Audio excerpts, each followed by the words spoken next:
Welcome to Technical Difficulties.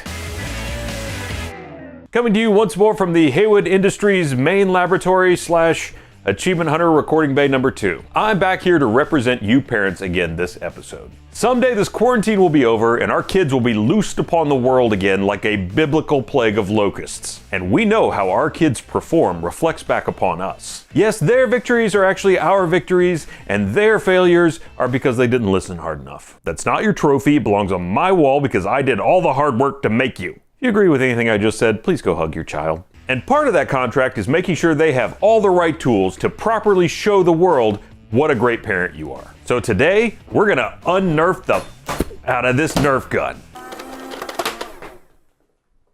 Always check to make sure it's loaded. So let's strip this thing down and see what makes it tick. Nerf modding is a huge DIY scene. Everything from just replacing a spring to building a high-pressure tank system to accelerate a dart to over 300 feet per second. Got some really bad ideas for a couple Nerf builds that would take us way past competition, possibly street, legal. But today we're going to focus on getting the most out of this gun with just the parts I could source quickly.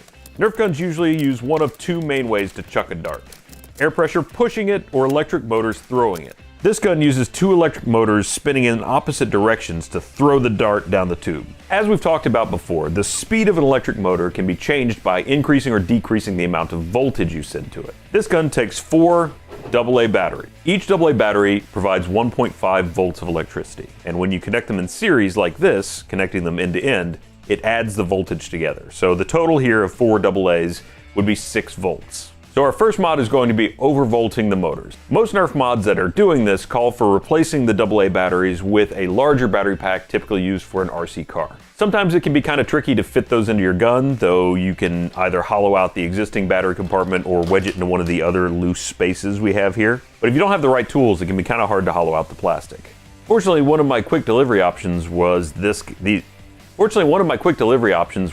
guys. Each one delivers 3.6 volts in the same size battery as a regular AA. Altogether, these will add up to 14.4 volts, which is more than twice the recommended voltage of these motors. Now, you're probably wondering at this point, will that make it explode my face? That's a really reasonable question. And the answer is no. But it might melt you. Overvolting a DC motor, and I keep talking about volts, but really the issue more is current rather than voltage, but anyway, throwing more power at a DC motor than it's rated for can cause it to overheat and or burst into flame. But since it's mostly made out of not burny stuff, it should be a fairly small one. Even if it doesn't though, it might shorten the life of the motor. This would be a much bigger problem if we were putting our motors under a lot of strain. Motors have two important metrics for our purposes today: RPMs and torque. RPMs is usually associated with voltage and is revolutions per minute, so how fast it'll spin it. And torque is usually associated with current, and that's how hard it has to work to spin the motor. Tossing a dart down the barrel really won't require much more torque than it takes just to spin the flywheels on this thing. But still, while setting fire to a kid's birthday Nerf party with your black market gun mods might be funny, let's try and avoid it. These motors are rated for up to 12 volts DC and 25,000 RPM. I don't know what the default motors are capable of, but let's put these in just for safety. Now, motors come in different sizes, and from what I've read online, 130 is the correct size of the motors to replace these. So let's take it out and find out. Also, I highly recommend taking a picture of these things as you're taking them apart, just so you have a better idea where everything goes. All right, so it looks like this little motor cage is held in there with 4 screws. So up under here, we've got 2 motors. They're both soldered directly onto this little PCB here. So I'm gonna have to unsolder them, and I'm not great at that, but for science. Okay, so we got to remove the solder from these motors. Now, usually you'd use what's called a solder sucker, but I just tried to go buy one and couldn't find one at Home Depot. Their soldering section ain't great. So we're gonna have to improvise a solder wick and see if that'll work. God, I wish I had my 3D printer from work. There's actually a lot of designs for these flywheel cages that you can download if you have a 3D printer. Obviously, I don't have one here at home. Otherwise, I would just print a cage and we could put the motors in it and pretend like this piece never existed. Very uncommon that many of you will have these at home, or 3D printers at home, so let's do it the way everybody will have to do it.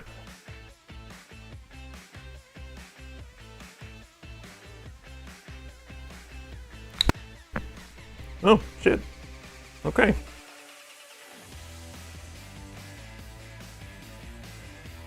There's our old motor and our new motor. They are pretty much identical. Well, it's making me think this might work.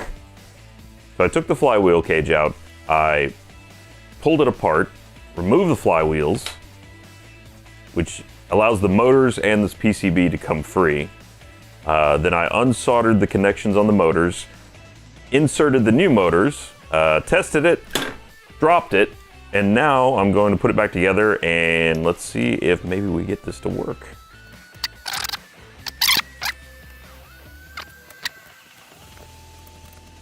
Then remember that you forgot to reattach the power leads before you closed it up. Not gonna work great without electricity. So on the topic of power leads, I don't love this method of pushing in this little button to spin up the flywheels. Honestly, half the time it feels like you push it and it doesn't really fully engage, and there's all these little safety measures that they've got tied in. What if, instead of having those, we just put in a toggle switch where you can flip it on and off at will? Because, you know, we're all adults here on this kid's toy. Red is typically your positive, black's your negative. They've got those running over here into this little board that I guess just checks to make sure that this is engaged and this is engaged, which I think is the slide cover. But really all I need is these two hooked up as a toggle. And where should I put it? Probably right here, kind of by the thumb. There's a space there. My adult thumbs can probably reach up there and flip it down. Kids have two hands though, they'll figure it out. All of this nonsense about where, you know, it's just to keep a kid from sticking their finger in there and just launching it down the barrel. Granted, that probably wouldn't happen. You'd probably just lose a little bit of skin, but safety. Always good to test as you go. Some people may have the confidence to do this whole thing and then just assume that it will work. Put it all back together. But we here at Technical Difficulties know that that's the fool's way. We know that because we're often the fools. I'll put the regular batteries back in here. We got juice. Toggle switch's opener is off or on at the moment. Hard to say. Okay, here we go. Nothing. That's good. Let me turn the toggle switch on. Yeah. So now, be able to flip this on and off with just this toggle switch. And then we feed the dart in. Wah!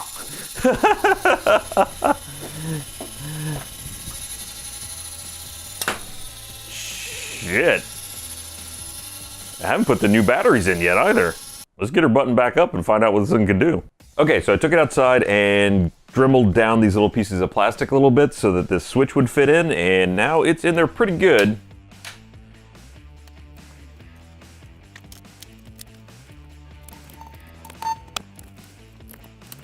Let's put in the super batteries and see what kind of noise this thing makes. Downside of doing this, it gets much louder.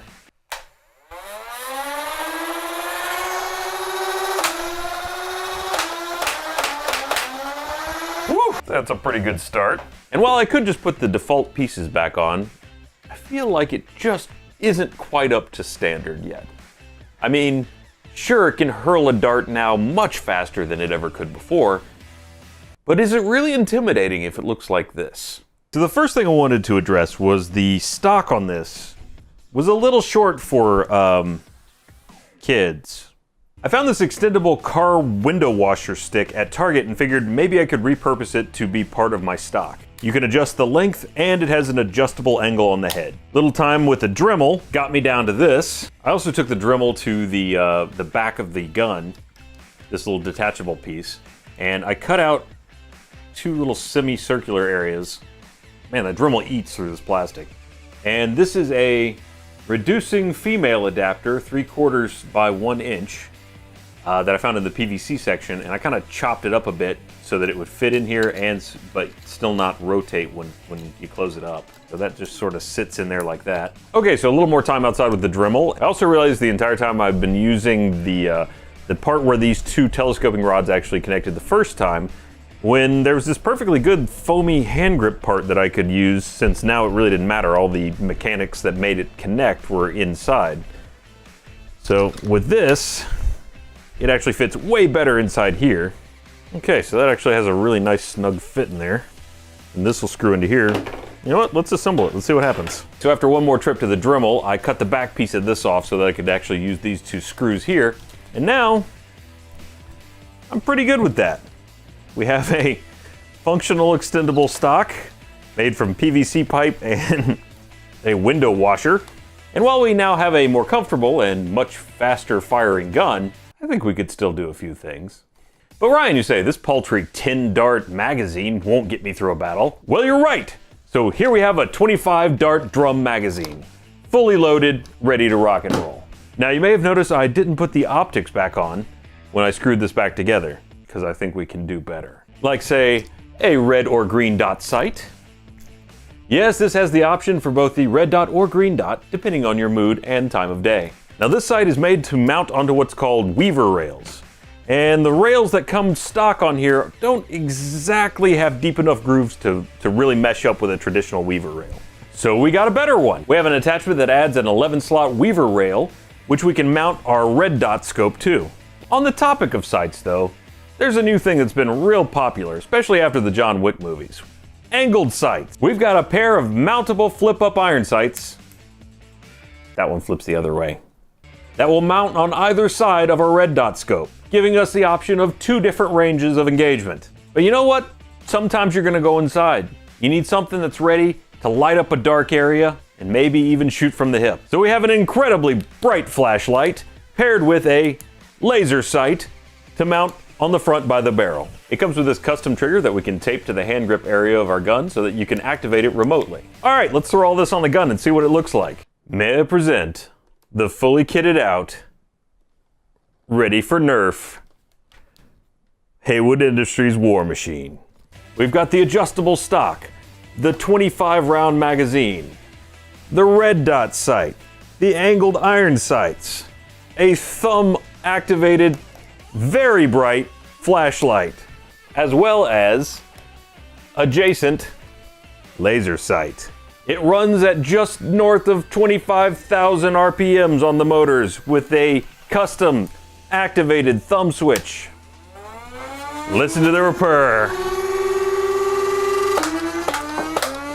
Now I don't have a lot of metrics on how much faster that this actually shoots because they don't have a chronograph, but I can give it the old hand test.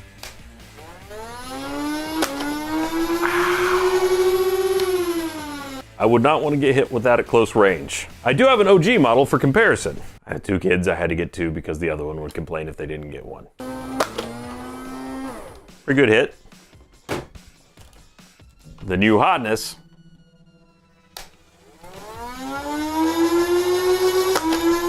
Ow, right in the pinky. So despite the fact that it says Fortnite on it, I think I've turned this into something that's actually pretty awesome. And I still have this one, so great. I also figured just in case I run out of ammunition, I mean my kids run out of ammunition, and since I've always wanted to make one, plus I'm really angling for some kind of tape sponsorship, which I haven't used any this episode. 2 18-round magazines flip taped, ready to rock and roll. Stupid. Look at this monster. Now I haven't sighted it in, so the Nerf darts don't really land anywhere remotely near where the sights point. I guess the same general direction in that they go straight, more or less. And I'm pretty confident that this flashlight is too bright to ever shine in anybody's eyes, so I wouldn't let any kids actually take it out to play with. But it sure makes it look cool. And as we know, looks are everything. So that'll be it for this episode of Technical Difficulties. I hope you have some fun modding out your own Nerf rifles and putting every ridiculous thing you can think of on them. Is all the rest of this necessary? Absolutely not. In fact, it makes it so front heavy that it's very difficult to hold in one hand. If I was going to recommend anything, it would be to leave all of this extra nonsense off. Just enjoy modding the motors and maybe get a couple of the extra magazines. Say hello to my little friend.